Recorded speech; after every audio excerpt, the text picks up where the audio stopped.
So I derive the distribution of this random walk. Okay, so then I consider random walk, and then so did you do the starting approximation yesterday? Right? What did you find?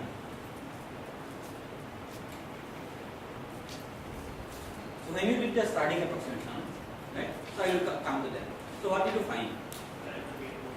Huh? Okay, and it goes to some form. But did you do the full starting approximation and you did something else also, right?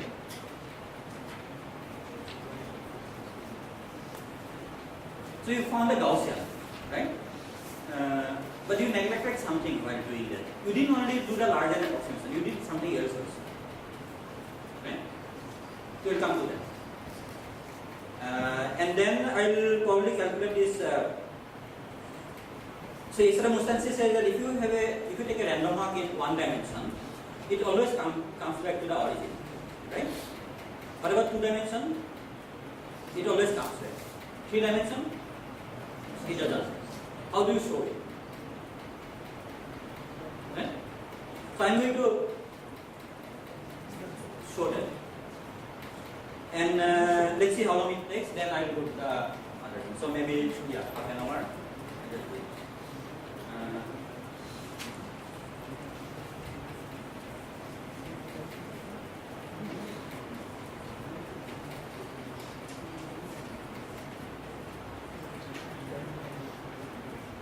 So I am going to do this too. So let's first consider a random walk. So you remember the random walk now? It's a walker which goes to the right with probability half and goes to left with probability half. So I will just consider case when p equal to q equal to half, right? So you can generalize to other cases when p equal to not half. Let's say p and q are different, right? But p plus q is constant.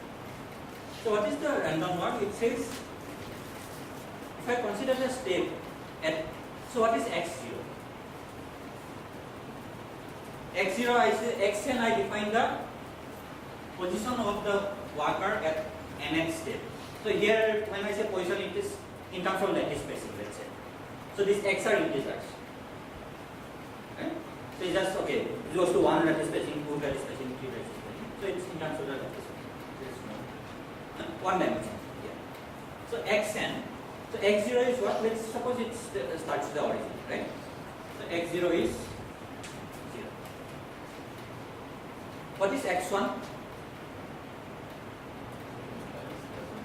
x1 is plus minus 1 with probability. So if I say x1 is xi1, so where xi1 is 1 with probability half and minus 1 with probability half. So what is x2 now? So x2 is basically the position of the walker in the previous step plus again a new term which can be again plus 1 or minus 1 with probability half, right? So let me just call it theta y. So theta y are independently non-random variables. So what is the distribution of zeta I?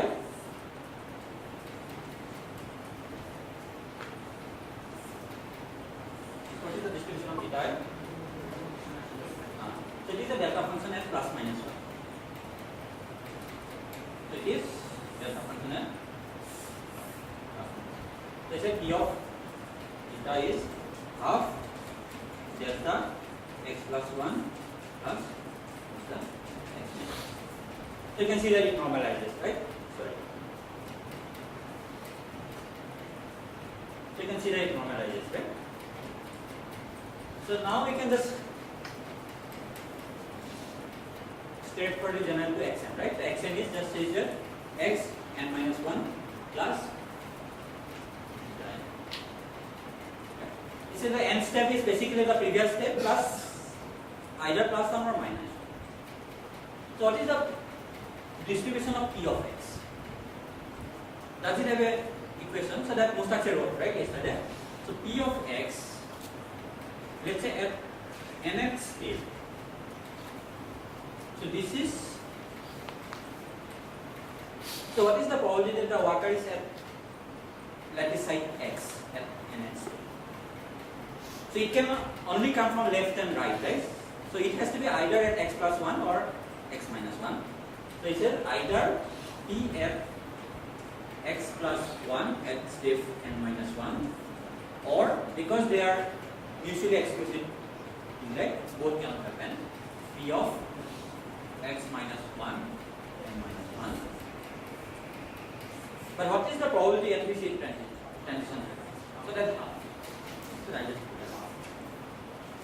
So in the other case, instance, I put P here and Q here, right? And what is, so this is the equation I have to solve. Right? And what is the initial condition?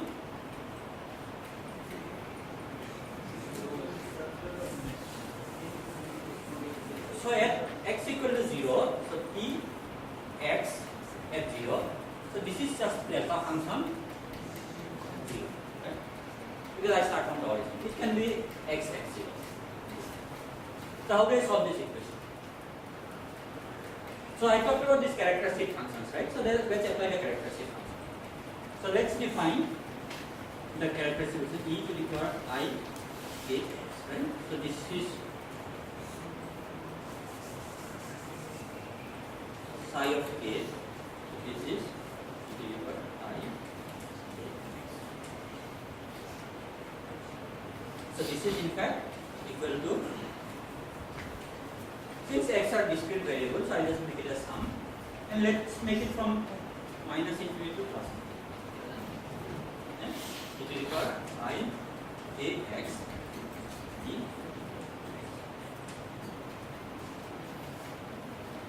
Now put it here, right? So I just multiply this equation by e to the power I k x and sum over n. What do you get?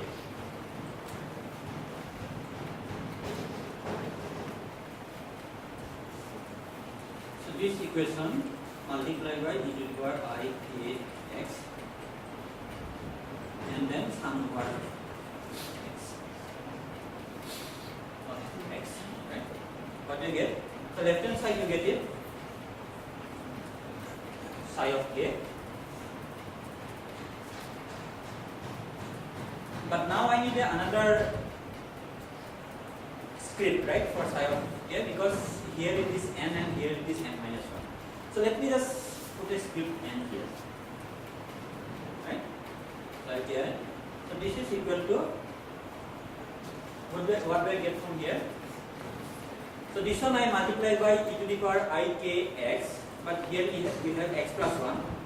So I can add a multiply e to the power I k x and I multiply e to the power minus I k x.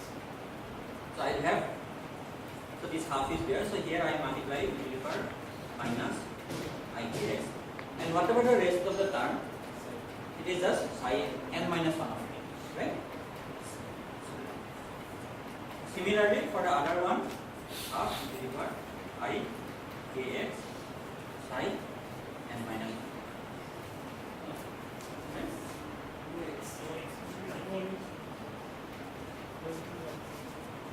So I just add 1, so no x, right? And I can keep doing, right? So again for psi of n minus 1 I substitute the same thing to psi of n minus 1 till I get psi of 0. What is psi of 0? Psi of 0 is 1, right? Because p is a delta function, right? So delta function at 0, so if I just put it here, so psi of 0 is 1, right? So this says psi of 0 with 1, right? So therefore what do I get? So I get e to the power I k plus e to the power minus I k to the power n 1 by 2 to the power n.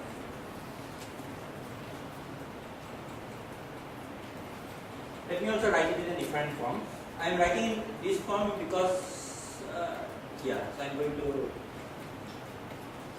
it simplifies, but okay. So this is also, so if I just put 2 inside, so this is a cost, right? So this is also equal to, let me just put it here, so this is also equal to cos k to the power n, right? But let me just put it. This is capital N. So there is no small n is 1.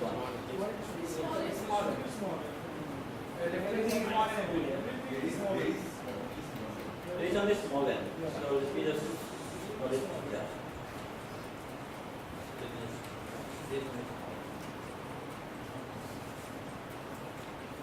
Let us find. So here the problem is different. So I am going to expand this. But before I do, for this problem, actually I need not go through all this route, right? I could have just directly evaluated from this object.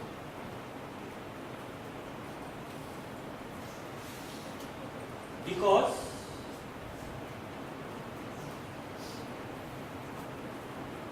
what is xn? Xn is just the sum of xi i's. Yeah. So xn is just a sum of xi i's. So it is basically, so if what is, so if I k xn average, so this is same as e to the power I k xi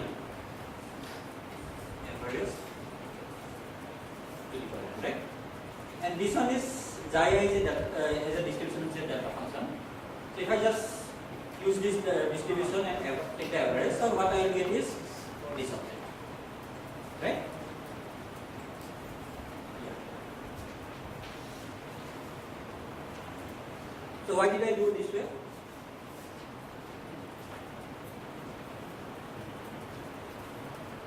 So I could have actually done it that way. So this way I did because if you just go to next, let's say for example continuum case, so this is a method you can generalize, right?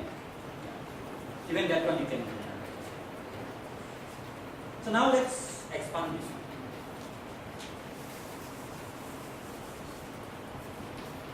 Sine of k. So this is what? So this is sum over, let's say m equal to 0 to small n, little small, right? 1 by 2 to the power n, I can keep it outside. No. So 1 by 2 to the power n, I can keep it outside. And this is a binomial series, right? So what is the series? N choose m e to the power I k m e to the power minus I k.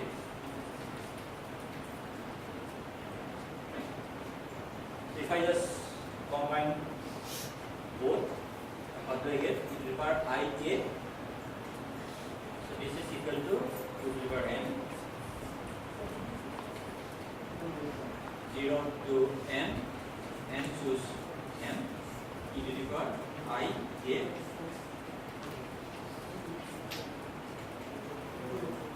Right?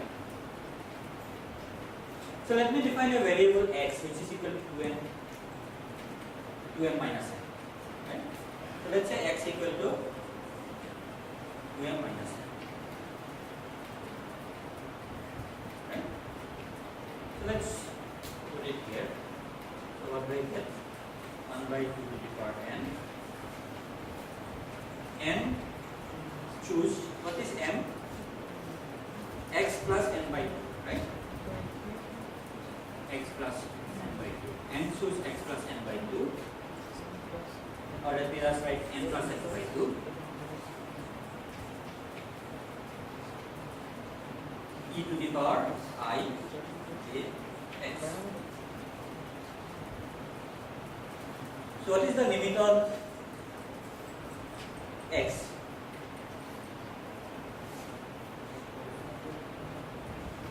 So remember x has to be an integer, right? because this is just multiplying by some integer by 2 and subtracting an integer. So x is the integer. What is the limit? So when m is 0, x is minus n. So minus n to n.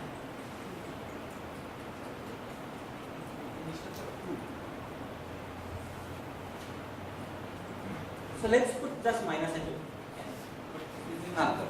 So why it's in the steps of 2? M was in steps of 2n. Yeah. Also it says basically x is an integer, n is an integer, right?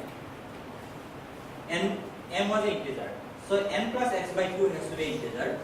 So therefore if n is even, x has to be even. If n is odd, x has to be odd. So this is in a steps of 2. Right? So let me just put a try.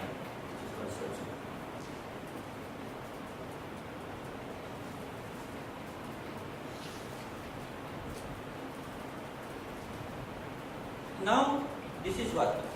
Sine of k. So this is one formula for sine of k, and that is one formula for sine of k. This is how I define sine of k. So now therefore I can identify this object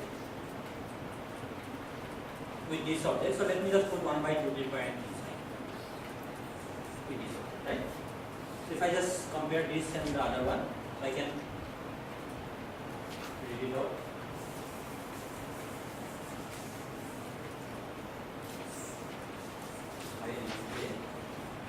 Sine, sorry,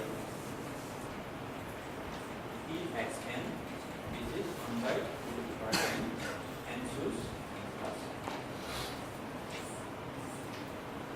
right?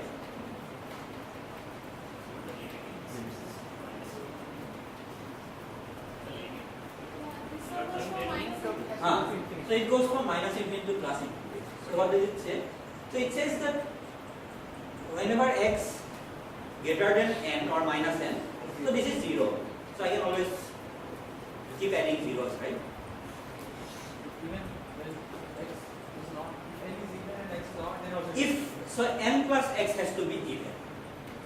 So it says basically when this sum says n plus x becomes equal. Okay.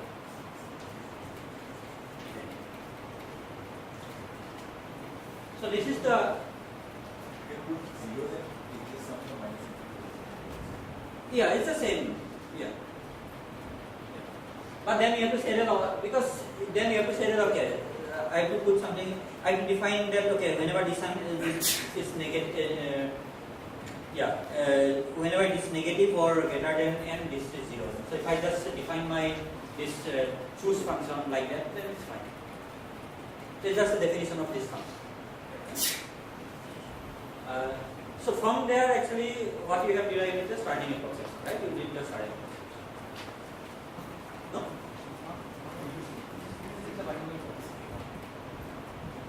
So, what did you do? You did the starting approximation to this one, right? So you took this formula and did starting approximation. So this is just 1 by 2 to the power n factorial n plus x by 2 factorial n minus 6. And you did the starting approximation. So what was the answer?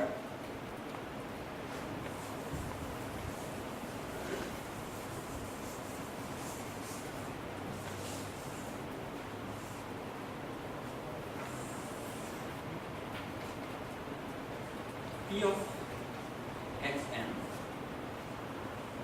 So what was the answer? 2 by root 2 by n e power minus x square by 2 by root 2 by n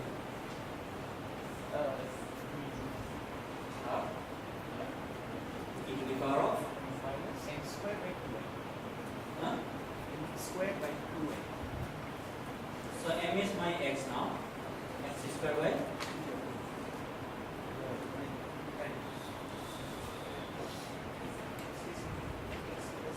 right? And when is this approximation valid? One is large n, of course, because it is the starting approximation. And you did one more approximation. Huh? M is very small. So you did an approximation which is x is much smaller than, right? So you can now see that it is not valid when x is very large, right? But so let me just put this. So now what I am going to do is, let me just put a sign. So you know this sign, right? So do you know this sign? What is this sign? So this okay, it's asymptotic sign. So I will put this sign and I am not going to write the prefactor. So I am just writing the whatever remaining terms. Okay. But let me write in a different way. Let me put a n here and then write the remaining term, which is half. Same as the previous one, right? I am not writing the prefactor.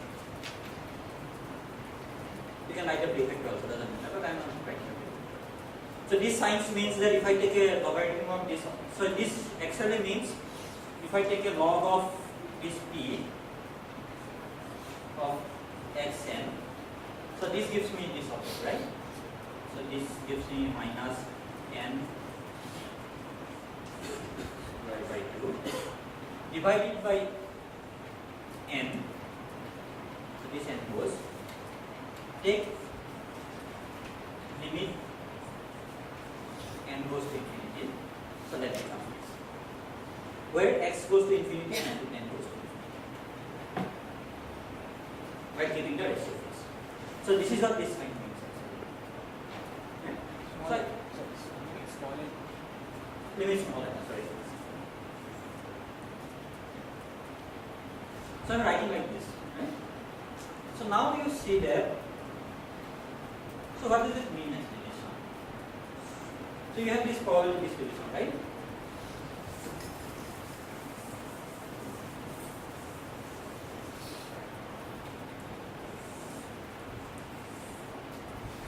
So earlier you were looking at it in terms of the variable x. So now suppose I look at in terms of the variable x by n. So this is my new variable. So if I look in terms of this, so I still get some kind of Gaussian, right? Like at least up to some range, I get a Gaussian, right? Now increase n and keep the x by n fixed. So you are just sitting at some point and increase n. What will happen? This should decrease, right? You are in the variable x by n. In terms of that variable you are measuring. So earlier you were measuring in terms of a variable which is square root of n, right? X by square root of n. Now you are looking at a different scale, x by n, right? Because this is the scale you are interested. This is a large scale, right? Scale of n you are interested. So now look at this point. So this is a fixed point, right? This does not change. X by, suppose you just, because you are looking at x by n problem. So this is a constant. Let's say this point is 5. X by n is 5. You're just looking at that. And increase n. You are just still sitting at here. What will happen? This curve will come down, right? How will it come down? Exponentially with n, right? This comes down exponentially with n. If I keep this object fixed, if I am looking at some position x by n equal to some fixed value and increase n, so it comes down exponentially. It will just keep coming down. This curve will keep coming down. Right? So, but all these steps are valid for even for any limit. Where is the? So it's not valid. That's my point. So this to this. So this is only valid in that range. So this is what I am looking at. Right? So now, so that means it says that it has some form n into phi of by n, right? And what you have calculated when you did the starting approximation and this one, when x is much less than n, that means this object is very small, right? So phi z is some function.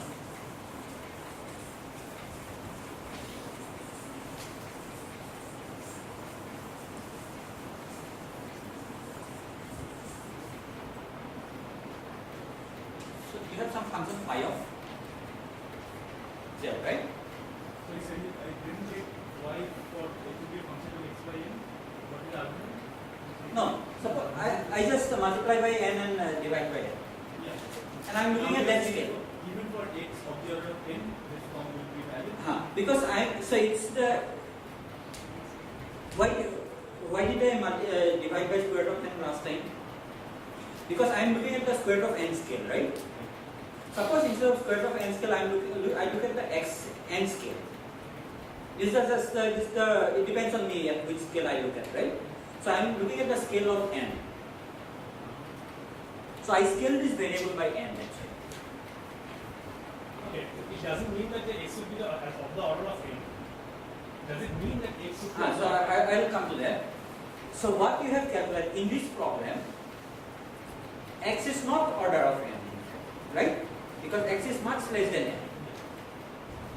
So therefore, this function we have calculated, which was half z square, right? Half z square as z goes to 0. So this is what you have calculated. Is it okay? I'm still confused about for x of the order of n. It's a function of only x. I'm coming to that. But what I'm saying is, suppose I write it like this way. Suppose x may be less than here. Right? So this is what you have calculated, Yeah. right? Now suppose I look at a scale which is of order n. X of the order of n. In that scale, doesn't matter. X can be small, large, at most order n. It cannot be more than order n, right? So at most order n, it can be small, order square root of n also. But I am looking at a scale which is of order n. So therefore, I am dividing by n. So when x is small, when I am looking at a fluctuation near square root of n, that corresponds to z going to 0 limit, right? Because z is of order, x is of order square root of n, and I am dividing by n. So it will go like 1 by square root of n. So larger than limit, it will go to 0. So this corresponds to z going to 0. But in general, I can look for any z, right? I need not look at z going to 0 limit. I can look at for any z. And so I'll leave. So I'll leave you as a homework problem now. So if you do the starting approximation and don't take this limit, so what you will find is that E of x n, so this goes like, let me just put this sign also. So this was there, right? So this goes like that into exponential of minus n into half 1 plus x by n plus 1 by n log 1 plus n plus 1 minus n log.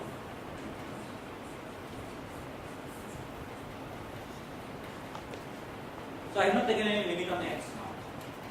So if you don't take any limit on x, just take the limit on n.